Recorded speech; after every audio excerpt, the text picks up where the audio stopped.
Hello everyone, welcome to Force Galaxy, and today we are going to take a look on after trigger with the example. After trigger event occurs when my record has been committed to the database, which means the record is having record ID available with it.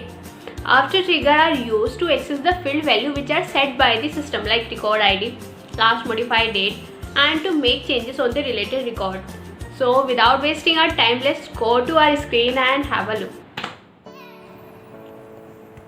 So first create a trigger on account, selecting the object that is account.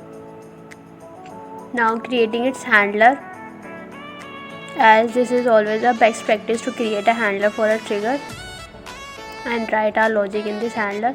Now creating a method of static type. Yes, it is not mandatory to be of static type, it can also be a simple method. Now my trigger is for after, so making this after.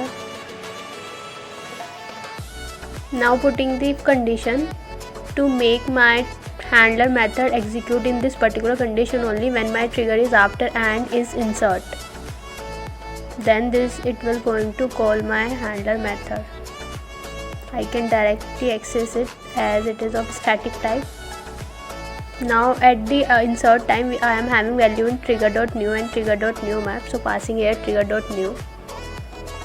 This can be accessed as a list of account, naming this as new list of account.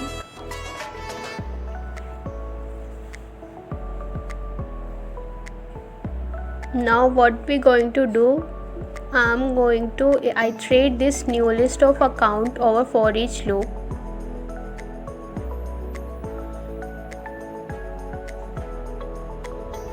Now for each account which is inserted, I want this contact to be created. And yes, to relate my contact with the account, I need account ID, and this is after trigger. I am already having account ID available with my accounts, so directly putting value for the account ID in this contact account ID field.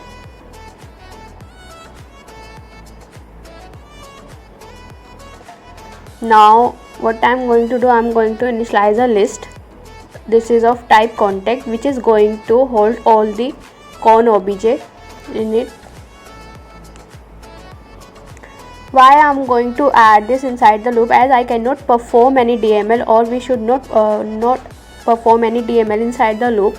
So what we'll do, we'll add all the values in a list, and outside the list we're going to check for this either the contain value having value or not. If yes, then we're going to perform DML on it. Now my trigger is ready, handler is ready. Now saving it. Now let's test creating an account. Test,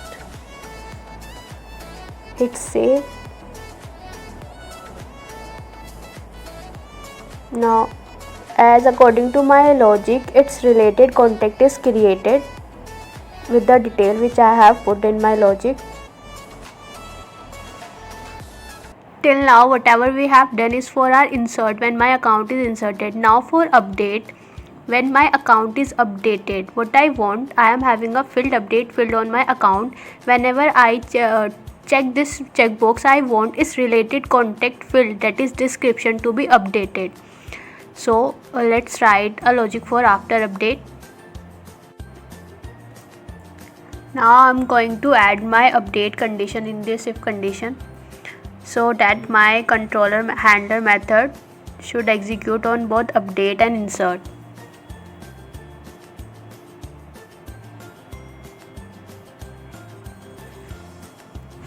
Now at the time of update, I am also having value in my trigger.old map and trigger.old,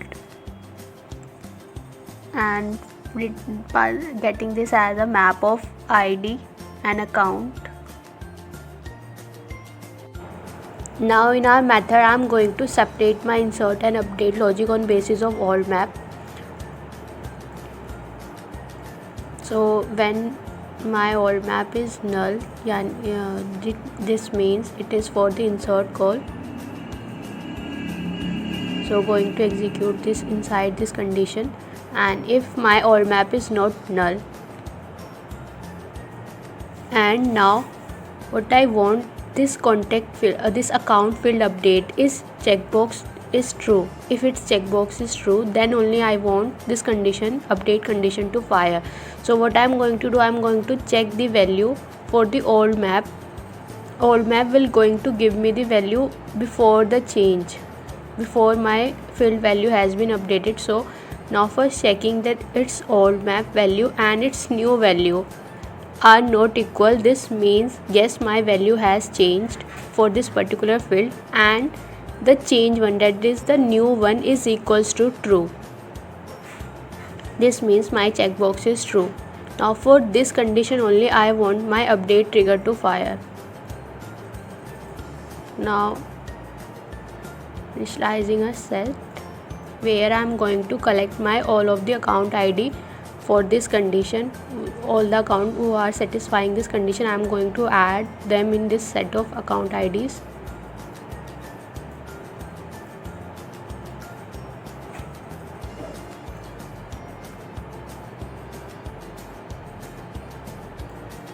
Now what I am going to do, I am going to get all the contacts which are related to this account ID, which are collected in this set of IDs. So iterating contact. Now querying the contact where account ID are equals to set of account IDs.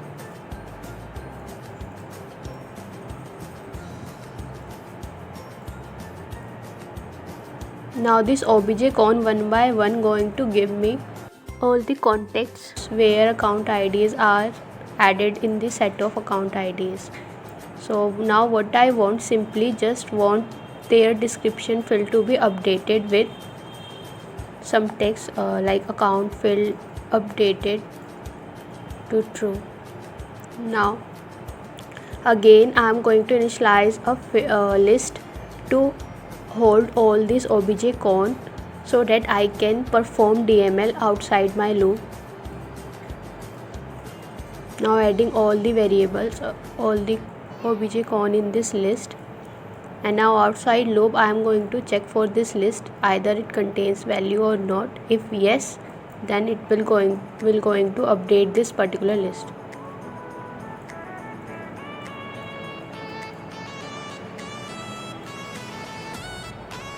Now let's paste, saving our handler. Okay, now we got an error. Now let's check what it is. Spelling mistake. Let's correct it. Now saving my handler and my trigger too. Let's test our logic for update. As you first refresh the account, as you can see my field update is unchecked. Now account is also refreshed and its description field is also null. So let's update to true. Now here is my contact, and as you can see, yes, account description is updated. As you can see in my both the scenarios, that is in after insert and after update, I need the account ID to make changes on its related object. So in the scenario where you want the record ID or the values which are set by the system, we always go with after triggers. I hope you guys got an idea when to use or when to go with after triggers. For any queries, do let me know in the comment section, or you can catch me on LinkedIn. Till then, take care. Goodbye. Thank you.